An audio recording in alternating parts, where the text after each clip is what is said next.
Hey everyone, welcome to SomeGuy's Garage. I've always wondered what would happen if you tried to weld aluminum and steel. Everybody says it can't be done, and I certainly believe them, but I've wanted to see for a while what would happen firsthand. So today I'm going to give that a try. I have a Miller Multimatic 215. I only have it set up for regular MIG welding, so I don't have the TIG kit for it, and even if I did, it doesn't do AC TIG, so it wouldn't work with aluminum directly. And I also only have C25 gas. So this is just your regular carbon dioxide argon mix. The other tank is actually oxygen for my torch. But ideally for aluminum, you would have 100% argon, which I don't have. So this is a pretty typical setup that most people will have at home. Maybe not the bigger Miller welder, but a MIG welder with C25 gas with standard mild steel wire. So I have a spool of just regular wire you'd use for mild steel on here. I also did pick up one spool of actual aluminum MIG wire. It's ER5356. Technically, I don't know that it will feed properly. Everybody says as well that if you try to feed MIG wire or aluminum MIG wire through the regular wire feeder, that it'll bird's nest. So I'm going to give it a try. Usually you would use a spool gun, but I don't have a spool gun for this welder. So I'm going to give it a try, just feeding it through the regular wire feeder and see what happens. So I guess you could look at this as an attempt to weld both steel to aluminum, but also aluminum to itself. I'm going to give a try with just a standard MIG setup, and we'll see what happens. This could be a complete disaster, or maybe it's a backwards, non-critical way of being able to at least maybe weld aluminum, but also find out what happens when you do try to weld aluminum to steel. Okay, so first thing we're going to try is 1/8 inch thick aluminum. This is just 1 inch angle iron. The welder's set up for that. It's in C25 MIG mode, electrode positive and everything. So just what your standard setup for regular MIG welding would be. And we're going to give this a shot first.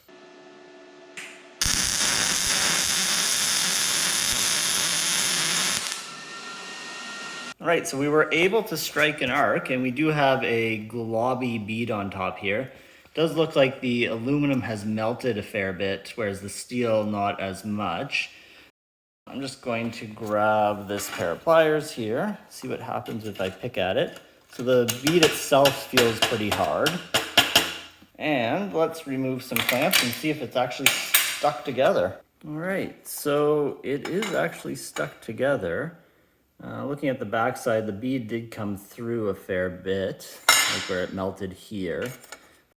The heat also doesn't look very good, so we usually get some coloration here where you can see the weld in the heat affected zone, but it doesn't look like there's much there. So let's just see then if we can snap this in half. Yeah, so that came apart really easily. It looks like the weld bead stuck to the steel here, mostly, although it did pick up a little bit of the aluminum there as well. But you can see actually it tore apart the aluminum, so it would seem, most people are right. This is kind of what we expected. It did hold physically together for a little bit, but it is very, very, very brittle. Let's just try that one more time. I'm going to turn down the heat a little bit just to see if it won't burn through as much, and maybe they'll at a slower speed bond together a little bit. So I'm using the auto set feature right now, but I'm just going to go down a material thickness, which will back everything off as well. And we're still going to do C25 electrode positive and see what happens here.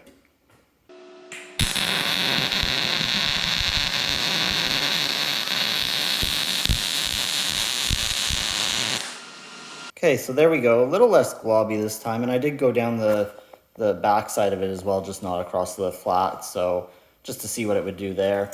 It is, again, stuck together, but again, the heat affected zone is pretty minimal and doesn't look like it penetrated at all this time. There is, I guess, a little bit of burn through almost there at the back, if it'll stay focused there. So that's kind of interesting. Let me put another glove on and we'll try breaking this one in half as well. Okay, here we go. Breaking the second one in half. A little stronger this time. You can hear it a little warm still too. It's actually fairly solid, surprisingly. I'm just going to put it through here and give it a bend. I actually can't necessarily break this with my bare hands here.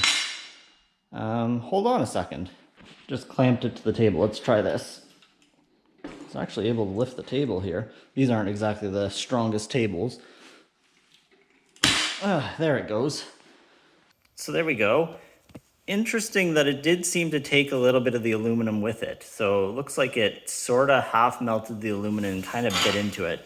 I was still able to separate it with my hands. It just took a little more strength than last time. Obviously, there's a bit more weld, and it looks like it penetrated a bit better.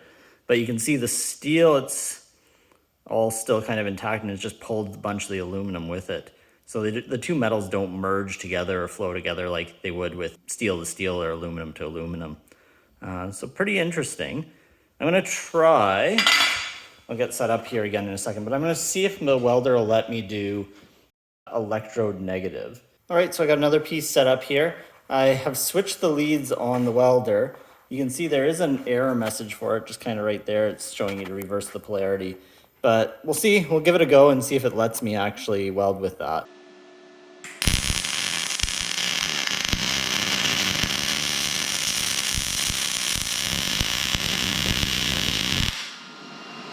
All right, so that didn't work very well. There was a lot more spatter that you could probably see there. It did muck with the aluminum a little bit somehow there. It's really hot still. But yeah, it didn't turn out too great. So if anything, electrode positive is better, but neither is really that great. All right, let's try breaking that one in half as well. Yeah, well, even easier to come apart this one. Doesn't look like there was any penetration at all on the steel. And the aluminum did something funny, which I don't know what that's all about. If you know, let me know in the comments below. But yeah, that's kind of messy. So aluminum to steel with MIG wire, mild steel MIG wire, not possible. Okay, one more thing before I switch to aluminum wire. I've got two pieces of aluminum here. They aren't very cleaned up, but I'm going to try it with the mild steel wire and electrode positive again on the welder. I'll switch it back over and we'll see what happens just trying to weld aluminum to aluminum, but with a steel MIG wire.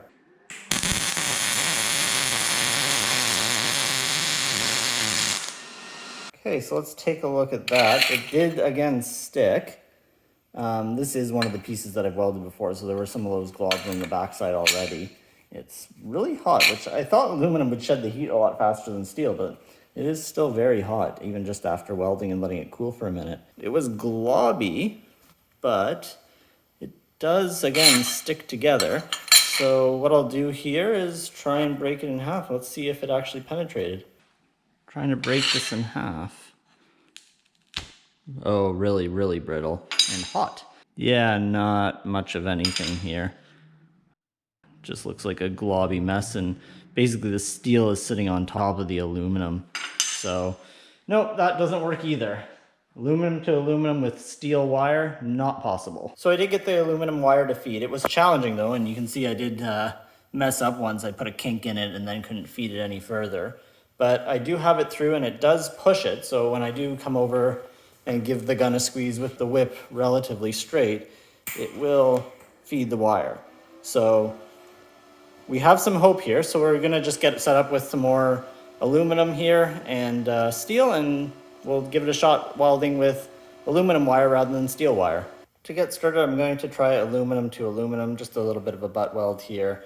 And I have no idea what to use for settings. The MIG aluminum setting here needs the spool gun, and the settings don't look right at all. From what I understand, you need more heat with aluminum rather than less, and it's actually got a lower voltage when it's set on that setting. So I'm going to consult the charts, see if I can find anything that gets me in the right ballpark, and then once I'm set up, I'm going to give this a try, just aluminum to aluminum with C25 gas wire feeding aluminum MIG wire through the entire whip here. I am probably going to try and keep it as straight as humanly possible while welding, just so I don't get a bird's nest on the inside, but we'll see how it goes. So just looking at the chart, it is actually DC electrode positive, if you can see that, for aluminum. I guess it's just when you're using flux core up here that you go electrode negative, or I guess stainless steel TIG as well. But yeah, so for now I'm going to try it still electrode positive, and I'm going to go with the steel setting that I'm on anyway, because I am on the C25 and it's 14 gauge. So I'm going to kind of run somewhere in here and just see how it goes, and I can always adjust from there once I get a feel for what it's going to do.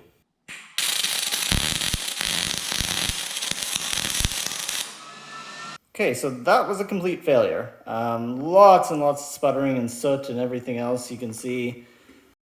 It felt as though the wire speed wasn't fast enough. It felt like it would arc and then sputter each time, like it doesn't have enough wire behind it and it was just melting. So I'm going to actually try the aluminum setting next. Actually, in the meantime here, it did stick together, but not well. So, like I said, complete failure. No real penetration and just really sooty and messy. All right, so I flipped those around and I've changed up the settings here. I'm actually going to try the MIG aluminum setting and just see what happens. It is meant for the gun, but it's a lower voltage with a much faster wire speed. So based on what I saw, that might have some impact on it, might help. The one bright side is it did actually feed wire. I didn't actually have it jam up, so we might have something here. We'll see how this goes.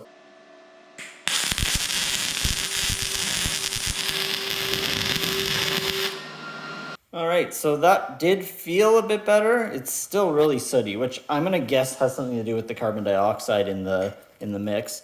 But we did get a little bit of penetration, it looks like, and they are stuck together. I'm gonna grab a wire brush quickly and give that a scrub, and we'll see what that looks like, and then we'll see if we can break it in half. So it does look a bit better, and it does look like we melted through in a spot. But let's see, yeah, no, just doesn't hold together. There might be a couple spots where we got some penetration there, but really didn't stick. It was just kind of squirting wire on top. So I guess that's a fail again as well. We'll try just one more time with the aluminum to aluminum. So just interesting. I figured it was a little on the cold side. That's my guess as to what's going on there beyond the soot and porosity and stuff like that. But interestingly enough, the jump, if you look here, I know it was in the 120 side of the chart, but I'm actually on 240, although they look the same within the ranges that they work. But the jump from 14 gauge to 1/8 inch, which is not a very big jump in size. Just grab the little size chart here. Like you can see the difference is fairly minimal, but the jump in voltage, not so much wire speed, is quite substantial. So I'm going to try again aluminum to aluminum, but on the 1/8 inch setting, just to see what a lot more heat will do to it. So I can see if I do bump up the material thickness here, it jumps from 13.8 to 21 volts.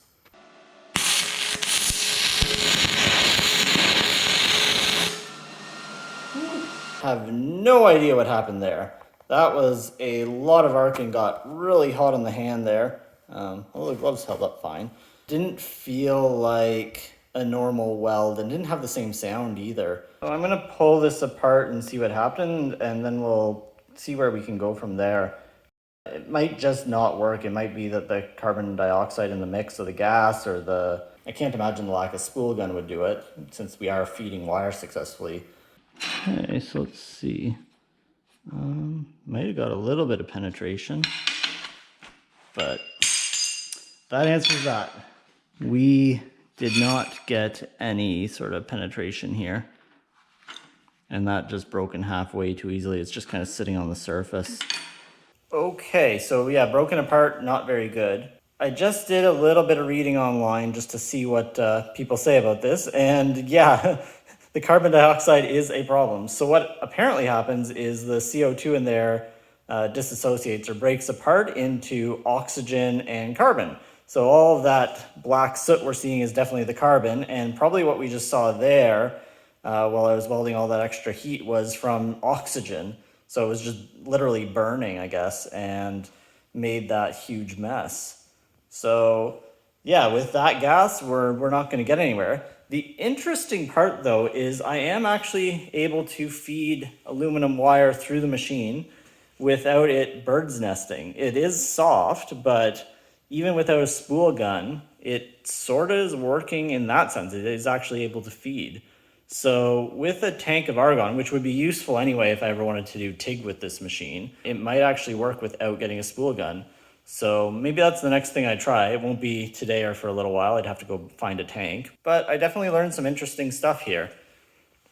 All right, just one more thing for completeness sake before we call it a day. I'm going to try aluminum and steel together again with the aluminum wire. I'm pretty sure this is not going to work, but could be interesting. So why not? Let's try it.